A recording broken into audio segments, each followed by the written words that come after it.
Bonjour, je m'appelle Rachel Cloutier, je suis artiste peintre multidisciplinaire, c'est-à-dire que j'utilise plusieurs médiums pour peindre. Donc, dans ce cas-ci, vous avez des plumes, toutes sortes de plumes. C'est de la peinture à l'huile que j'utilise.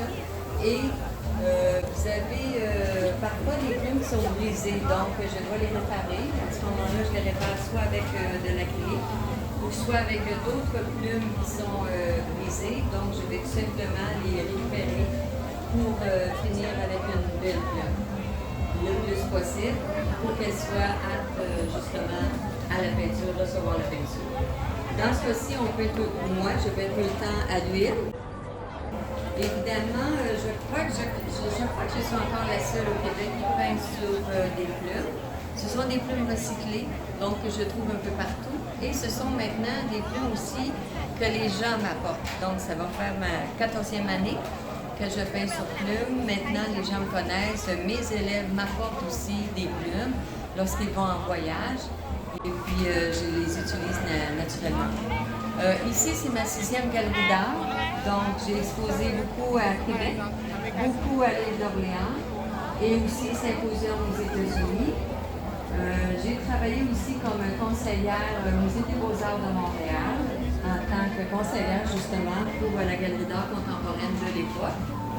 Cette fois-ci, l'exposition que je présente, c'est vraiment des miniatures. Donc, au lieu de faire des très grandes plumes de dindons sauvages, elles sont beaucoup plus petites. Évidemment, c'est un peu plus de travail. On pense que c'est moins de travail à cause qu'elles sont petites, mais non.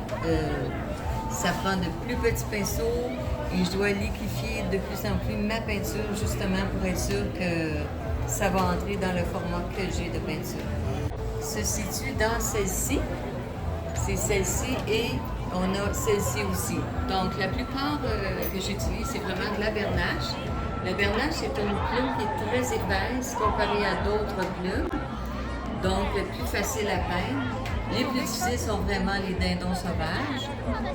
Et ce que je vais faire souvent pour rajouter un petit peu d'éclat à la plume, c'est que je vais rajouter une autre plume que je ne peindrai pas. C'est-à-dire une plume, admettons, de perruche qu'on peut voir ici. Donc, j'ai une petite plume de perruche ici qu'on peut voir, que je ne peindrai pas. Et je vais en avoir d'autres comme ici, c'est des plumes d'inséparables, donc dans les tons de vert.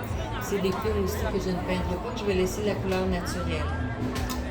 Ensuite, souvent je vais juxtaposer justement plumes de dindon sauvage avec plumes de bernache, ce qui va nous donner un effet différent, une structure différente là, concernant mon format de plume.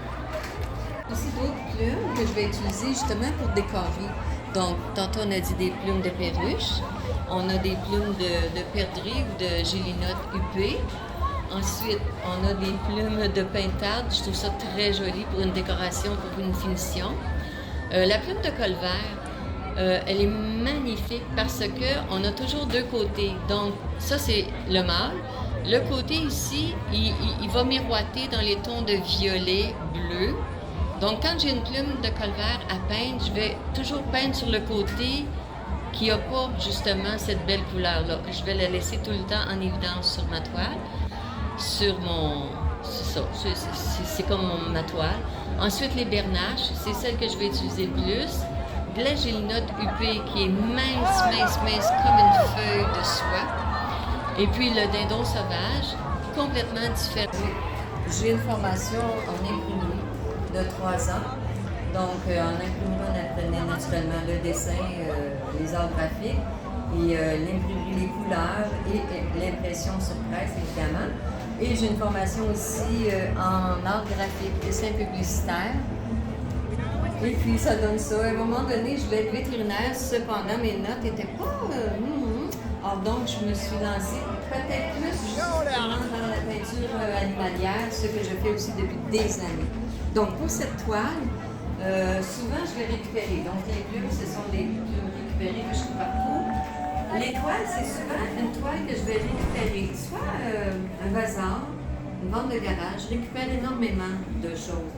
Et je vais la modifier complètement, donc je vais lui mettre une couche de gesso. Le gesso, c'est comme un plâtre très fin que l'on va appliquer. On faut appliquer aussi deux fois, une fois et l'autre fois de contraire. Et on va laisser sécher et on va pouvoir peindre par-dessus. Dans ce cas-ci, donc j'ai rajouté de la pâte de papier fait main que je fabrique aussi. Et puis la pâte de papier peut recevoir aussi bien l'aquarelle, l'acrylique que l'huile. Et ça va durer des années aussi. Dans le cas de cette toile, j'ai vraiment juxtaposé des différentes dimensions. Donc, on a vraiment l'impression ici que les plumes sont dans l'eau. On sent vraiment la profondeur comme si c'était de l'eau. Puis, on a ici le volume de la montagne et je voulais absolument mettre derrière les plumes des arbres, mais en même temps Pierre-Marc sur ma pâte de papier. Donc, c'est ce que ça donne. Elle est presque terminée. Je vais peut-être rajouter un peu plus de lumière au niveau des montagnes, mais c'est quand même assez bien présentement.